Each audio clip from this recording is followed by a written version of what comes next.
melakukan kegiatan mengenali tanda dan gejala kala 2. Ketika kita sudah mendengar bahwa ibu menunjukkan tanda gejala kala 2 dan juga melihat adanya tanda gejala kala 2 seperti ibu mengeluh ingin meneram, kemudian tampak perineum menonjol, pulpa membuka dan anus menganga, kita harus melakukan persiapan untuk pertolongan persalinan.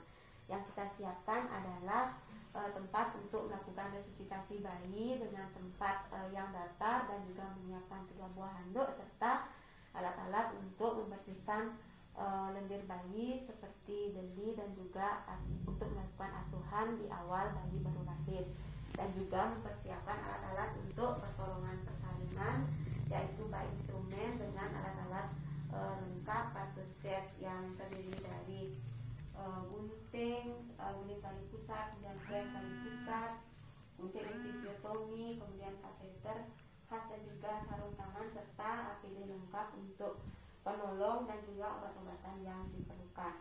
Pertama-tama setelah mengetahui bahwa ibu telah menunjukkan tanda dan gejala kala 2, kita memakai APD terlebih dahulu. Pada saat ini kita menggunakan APD lengkap level 2 termasuk celemek, setelah itu mencuci tangan.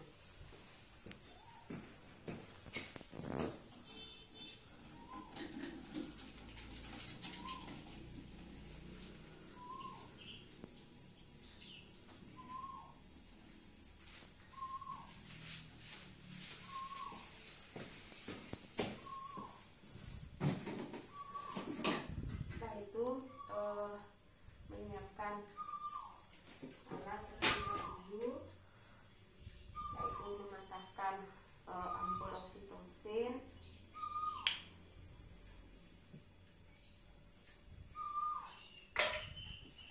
memasukkan pipe,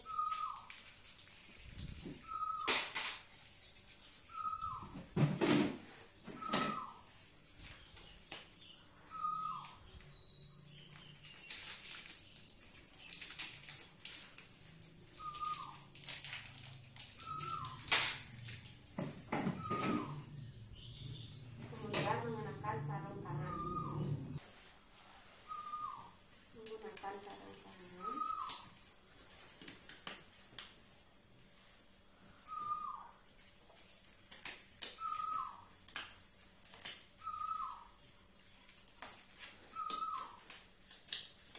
Lalu menyedot oksi.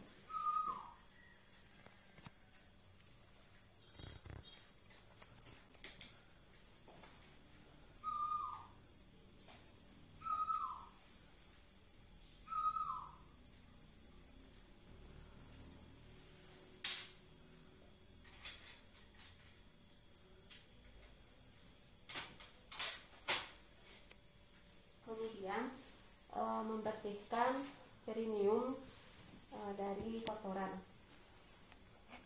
dengan menggunakan kapak BTT. Apabila ada kotoran di area anus, dibersihkan lalu mengganti sarung tangan. Kemudian lakukan pemeriksaan dalam.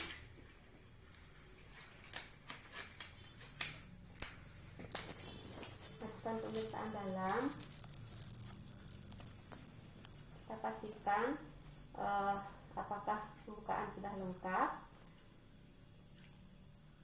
Setelah itu, setelah kita pastikan pembukaan sudah lengkap, di sini kondisi ketuban sudah pecah, dan apabila ibu tidak mengalami kontraksi, kita dapat menyelesaikan tindakan pemeriksaan pembukaan dan membimbing ibu ke dalam posisi yang nyaman, lalu periksa di gigi.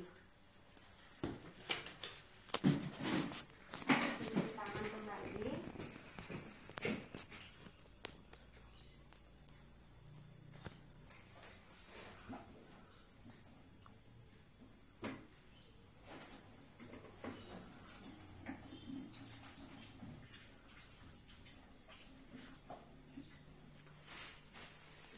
Kemudian periksa di gigi.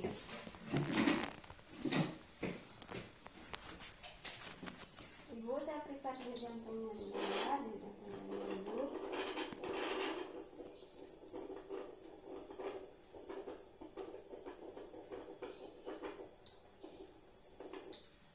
memberikan denyut jantung normal, kita dapat menunggu dan membimbing ibu dalam posisi yang nyaman. Setelah ibu mengatakan bahwa ibu ini meneran, minta ibu ke dalam posisi yang nyaman, kaki dibuka, kemudian minta keluarga untuk membantu ibu memegang kepala atau bahu ibu sehingga ibu merasa nyaman. Kemudian letakkan alat-alat dan gunakan sarung tangan.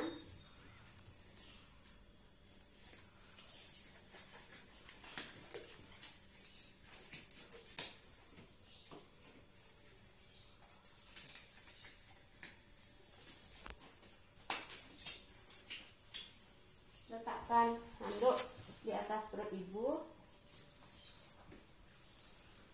untuk persiapan mengambil bayi. Kemudian meletakkan alas bokong. Kita ibu mengangkat bokongnya. Selanjutnya, saat melihat ibu ingin mengedan, kepala sudah tampak di vagina, kita bisa memimpin ibu untuk meneran. Dan saat ini saya mendapati bahwa perineum ibu tampak tipis, pucat dan ketat, dan kepala bayi sudah tampak di introitus vagina. Ini merupakan indikasi untuk dilakukan episiotomi. Sekarang saya akan lanjutkan dengan kegiatan melakukan episiotomi tanpa menggunakan anestesi. Jadi yang kita lakukan adalah bersihkan bagian perineum dengan menggunakan kapas DTP. Kemudian saat kepala bayi sudah tampak di vulva dan mengakibatkan perineum ketat, kita memasukkan tangan kiri ke dalam vagina untuk memberikan jarak atau menjaga agar ada jarak antara kepala bayi dengan perineum. Setelah itu kita melakukan penguningan daerah perineum dengan menggunakan gunting. Sebisa mungkin kita lakukan pengguntingan dengan 1 atau 2 kali guntingan yang cepat untuk menghindari bekas guntingan yang pendek-pendek, karena akan mempersulit pelaksanaan dalam penjahitan. Kita masukkan gunting perlahan, lalu gunting medio lateral pada vulva, pada perineum. Setelah itu kita pimpin ibu untuk meneran sambil kita melakukan penekanan pada area bekas episiotomi. Tangan kiri kita gunakan untuk menahan di bagian atas, lalu kita siapkan kain untuk memegang daerah perineum untuk menahan kepala agar keluarnya pelan-pelan. Kita bimbing ibu untuk menahan. Ayo bu, ngeden bu. Iya, pintar. Iya, ngeden terus bu. Iya, ayo bu, ngeden lagi bu, pelan-pelan. Pelan-pelan ibu, ayo ngeden. Ngeden bu. Iya. Ya, napas pendek bu, napas pendek. Iya. Ya. Iya, napas pelan bu. Napas pelan. Napas pelan. Iya, napas pendek bu ya. Kemudian kita melakukan pemeriksaan pada leher untuk memastikan bahwa tidak ada tali pusat yang melilit. Setelah kita pastikan bahwa tidak ada tali pusat yang melilit, kita tunggu sampai bayi melakukan putar paksi luar. Setelah bayi melakukan putar paksi luar, kita memegang kepala bayi dengan posisi biparietal. Kemudian kita tarik curam ke bawah untuk melahirkan bahu depan. Lalu kita tarik curam ke atas untuk melahirkan bahu belakang.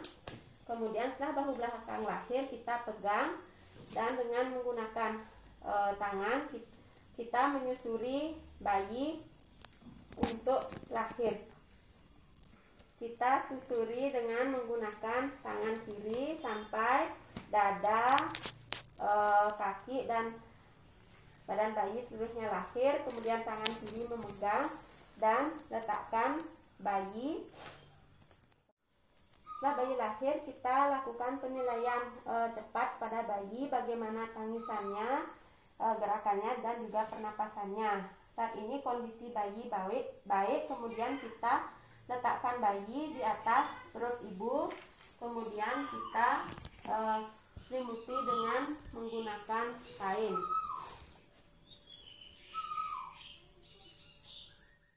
Setelah itu kita memastikan tidak ada janin kedua dengan meraba uterus. Setelah dipastikan tidak ada janin kedua, kita lakukan penyuntikan oksitosin pada paha luar. Ibu, permisi Bu ya, saya suntik dulu. Setelah itu kita melakukan penjepitan pada tali pusat bayi dengan menggunakan klem tali pusat. Kita klem sekitar 3-4 cm. Lalu dilakukan pengurutan ke arah ibu dan kembali kita pasang klem. Lalu gunting dengan hati-hati, lindungi bayi.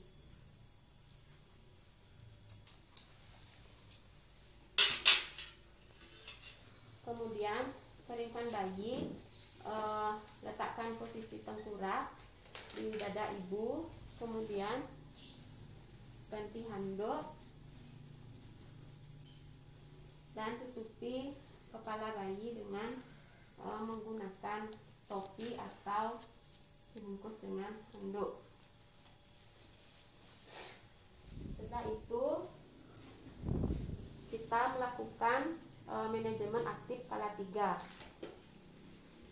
Klem dapat dipindahkan sampai 4 cm di atas di depan vulva. Kemudian saat kita melihat adanya tanda-tanda pelepasan plasenta, yaitu uterus mengeras dan membulat, kemudian tampak semburan darah pada vulva, kita melakukan manajemen aktif skala 3 sama-sama dengan melakukan penegangan tali pusat terkendali.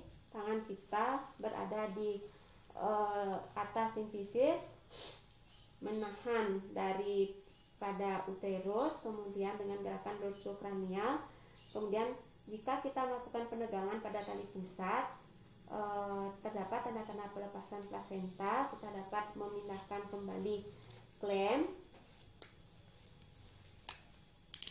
Lalu kita lahirkan plasenta, tangan kiri menekan dorsokranial. Setelah tampak plasenta di depan vulva, kita sambut kelahiran plasenta dengan menggunakan tangan. Kita pegang perlahan-lahan sampai plasenta keluar dengan sendirinya. Lalu kita lakukan gerakan memutar pelan-pelan agar selaput ketuban dapat terpilin dan tidak tertinggal di dalam vagina. Setelah itu kita pastikan bahwa plasenta lahir lengkap, tidak ada tanda plasenta tertinggal. Setelah itu kita letakkan plasenta di tempat plasenta dan klem pada alat dengan larutan DTT. Kemudian kita lakukan rasangan taktil pada uterus dengan melakukan masas pada uterus. Setelah ada kontraksi dan kita tidak melihat adanya tanda-tanda perdarahan, kita dapat mengecek laserasi. Di sini karena dilakukan episiotomi, terdapat laserasi jalan lahir grade 2. Kemudian akan kita lanjutkan dengan penjahitan. Akan saya laksanakan di prasat selanjutnya. Celupkan tangan ke dalam larutan DTT. Kemudian bersihkan sisa-sisa, kita bersihkan sisa-sisa stolsel. Setelah itu, bila akan dilakukan penjahitan, setelah penjahitan selesai dilakukan, kita membersihkan perineum ibu, vagina, dan memastikan bahwa tidak ada luka yang lainnya. Setelah itu, ibu dapat diposisikan dalam posisi yang nyaman. Setelah itu kita rapikan alat-alat, masukkan semua ke dalam larutan DTT.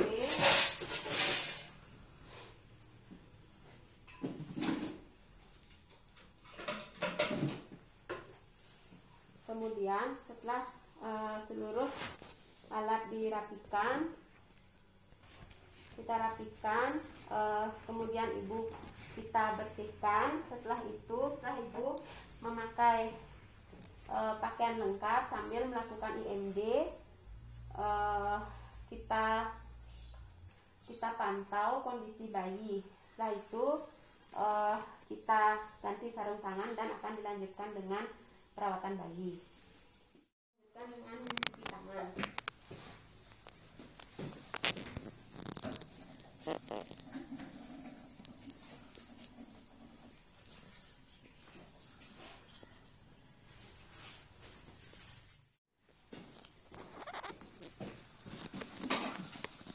Setelah itu kita lengkapi partograf.